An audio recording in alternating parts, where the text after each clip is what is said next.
Hey, it's the Midnight Raven, and today we are walking in a different cemetery. This is the Hardwick Kings Lynn Cemetery, and it is absolutely stunning and massive all at the same time.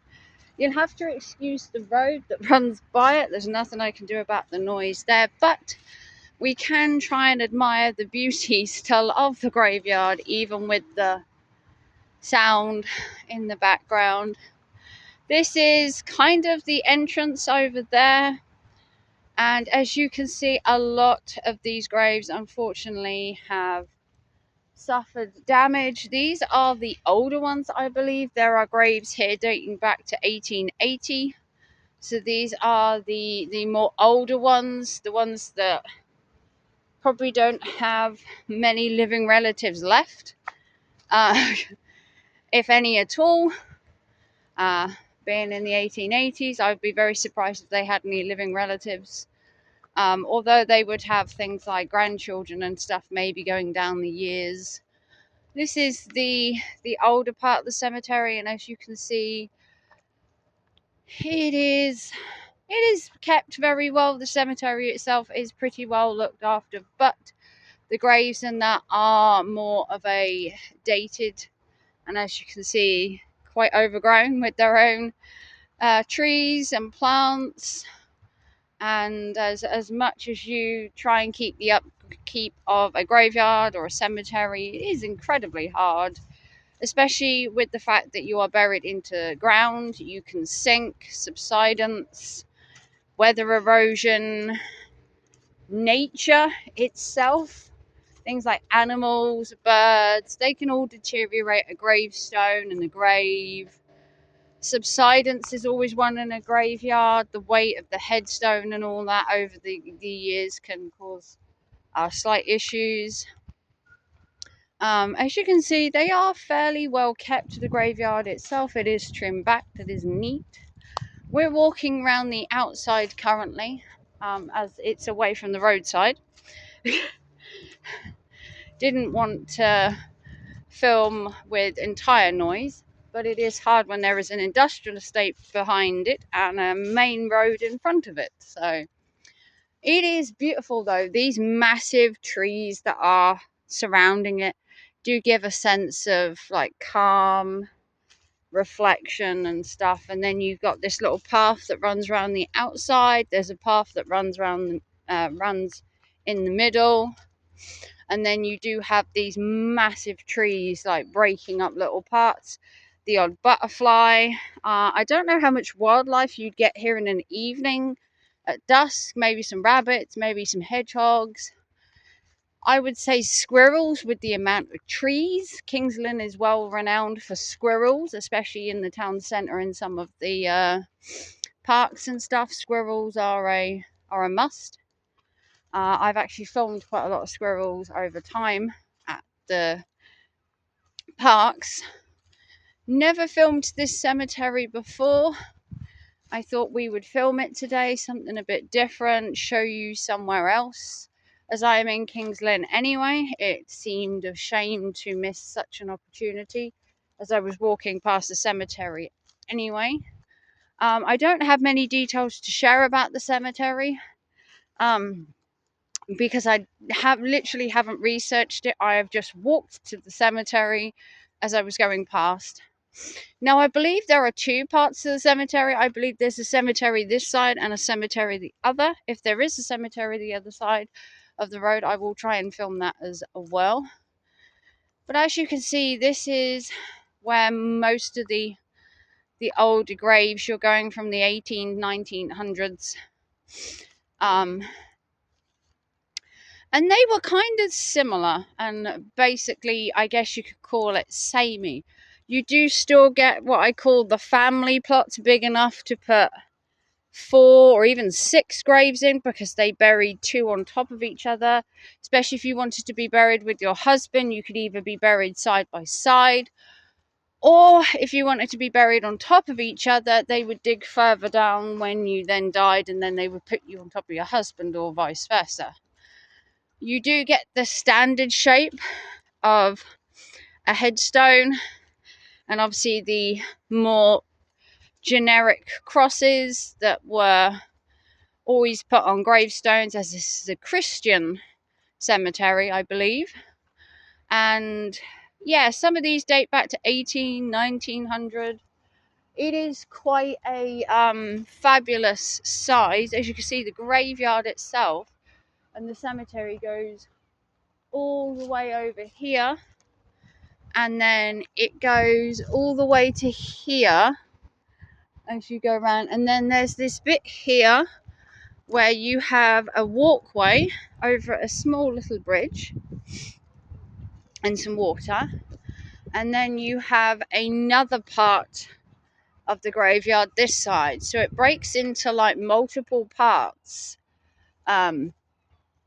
And as you can see, again, these are older graves, probably have no living relatives, although the most impressive gravestone, I'm not going to show you the name of the person, but that is amazing, and I'm going to guess he was a sailor of some kind,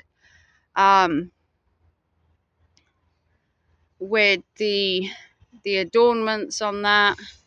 Obviously, you're going to get some military ones around here as well. I would assume there are some military graves. And again, it's a beautiful cemetery. The trees, it's all been cut. As you can see, the grass has been newly cut. It does stretch quite a way back. And you wouldn't think that this cemetery was that big from the outside, because it doesn't look that huge. But it is massive. They are actually building stuff next to the graveyard. I'm not exactly sure what, but they are building. And then as you come over this side, you've got the little trees. It is quite breezy, thank God, because I'm actually quite hot. It is sweltering in the UK at present, and this is a joy. And as you can see, it really does go right the way back, all the way along. And there are graves of all shapes and sizes. You'll have to excuse the dust. And you can bring a hearse or a car right down to here. As you can see, the same thing I said about subsidence, the gravestone, after a while, the underneath, due to erosion or animals, especially animals can be really good, like moles and stuff, where they dig the underneath out, and rabbits with the little tunnels, and then after a while, the gravestone itself will subside. They do a memorial safety testing. So in accordance with the legislation, the Borough Council is responsible of grave owners to ensure that the memorials placed on the grave is maintained in safe condition. Any memorials found to be unsafe will be laid down until the grave owner can be informed. So when it comes to graveyards, there are certain things you can and can't put on. They do prefer, for you to put real flowers, but then they also do like you to take the flowers off. You can adorn a grave with things, trinkets and stuff, but they do like you to not overwhelm the grave. They like you to make it tasteful. Things like over the back there, you can see someone has put an angel on there, which is quite traditional. At Christmas, you'll get a lot of people put beer cans on graves, and that is to celebrate Christmas with their loved one. But do remember that if you put beer cans or empty beer cans or even full beer cans, that they can be picked up by children, animals, especially if you put an empty beer can, animals and such. They do like a grave when you put stuff on it to be neat and tidy, like not swamp the grave. To maintain your loved one's graves. Obviously, over the years, people die, and there isn't any more living relatives. As you will see, most of these ones date back to 1930s, 1940s. There are people alive, but not necessarily coming to the graves all the time. You do find that families move away. People carry on, and some people don't want to come to a graveyard every weekend, which is totally understandable. No one wants to consistently relive the death of a loved one. But it is stunning here, though. The grass, the features, the trees, it just give it that little bit more of a, I want to call it a natural feel. Like it's not like a bog standard in a row cemetery. The cemeteries that I've been to have been quaint, and they have the trees, and they give it a sense of like peacefulness and calm, and it just gives that kind of comfort. I don't know about you, but I feel comfort sitting under a tree with the breeze and everything, contemplating my loved ones that have been and gone. You know, sharing special moments with your own thoughts, which a lot of people don't do very often.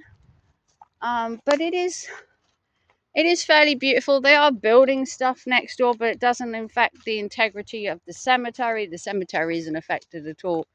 But they are building next to it. And as I said, recently with the storms and everything we've been having, and the high amount of rain up until recently, and with the trees being so old, you are going to get, you know, debris and stuff. But they do come round and they do tidy it, and it is a well looked after graveyard slash cemetery. There have been times where, like I said, about like over putting flowers and stuff, where it can be like a bit intense and stuff, where they like you to keep it, you know, clean, tidy and stuff. And over the years, obviously, trees grow, reeds grow, weeds especially, but they do try and keep the upkeep very well. Some of the graves, like I said, subside. Some have movement in them due to animals and erosion. Some just naturally lean. They have changed nowadays the stones that graveyards are actually graves are made from, to make them more lighter, to make them more durable, to make them more weatherproof. You know, and they do try to keep the graves free and clean. There are people out there that actually go around and clean graves for free, would you believe? I've actually seen a guy, I believe it was on YouTube, was actually cleaning graves for free, which I think is a beautiful thing to do. But yeah, as you can see, most of the graveyard here, it is kind of had its heyday, and obviously relatives. As you can see, look, the rabbits, they make holes underneath the graves and then they sink. And then obviously the weather nowadays can have such a thing. The amount of rain that we get makes the ground soggy and saturated. And then graves like this, they just sink, because if you've probably never held a gravestone before, but these gravestones are just astronomical in their weight. You're looking at, I don't know, maybe a ton for a gravestone. They're not light. To think of that in the ground, as you can see, you do get them leaning, and it's just a fact of nature, unfortunately, that after a while the ground does give way, and it's a shame to see things like this. As you can see, all of these ones around here, there's been a disturbance, or the animals or something, and has made the graves shift, and it just happens, unfortunately. It's a cause of weather and animals, but the graveyard can still have, you know, its moments, especially like magpies and birds and flowers and butterflies. And in the winter, a cemetery looks amazing in the snow. I really am going to have to go to a cemetery when it has snowed. These are probably my favorite graves. Now, I'm not going to show the person's name, but these are probably my favorite graves, like the esophagus laying down. That way there's no subsidence, the gravestone isn't leaning, It's less impenetrable to the weather. And I think it's probably my favourite style of grave because it's a self-contained grave. There's no like exterior bits like with the leaning of the gravestone and that. It's all in one. And it's less likely to have any subsidence. Maybe over time it would sink a bit.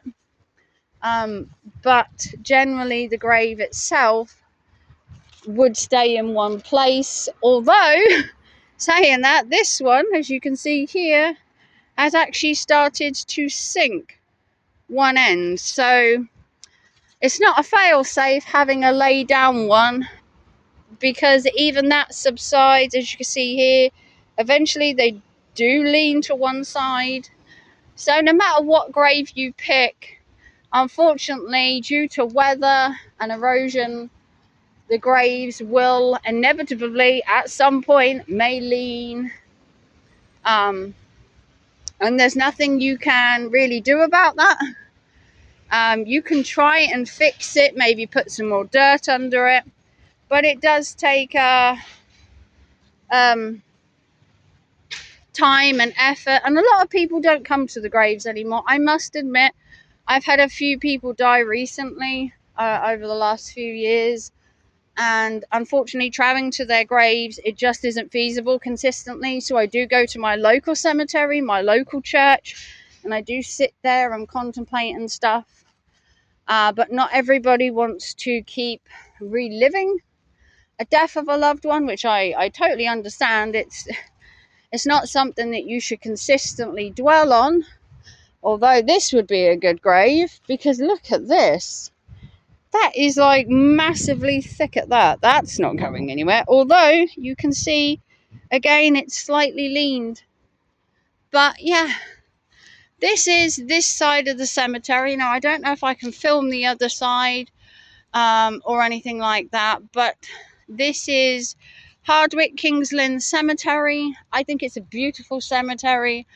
If you don't have a loved one in a cemetery, I do implore you just to take a minute to walk around the cemetery. It does give you a sense of closeness, a sense of feeling, or for me it does. I lost a few people in the last couple of years, and I do love taking that little bit of moment, maybe once a week, maybe once a fortnight, once a month, just to reflect on the people that we've lost.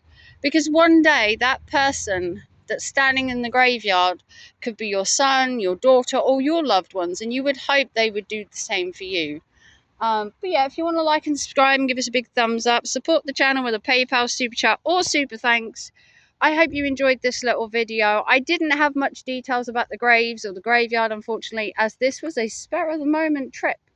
But yeah, I'm going to leave you with this beautiful view of a very opulent graveyard, and I'll see you very soon for another video. I love you all. Take care and thanks for watching. Bye guys.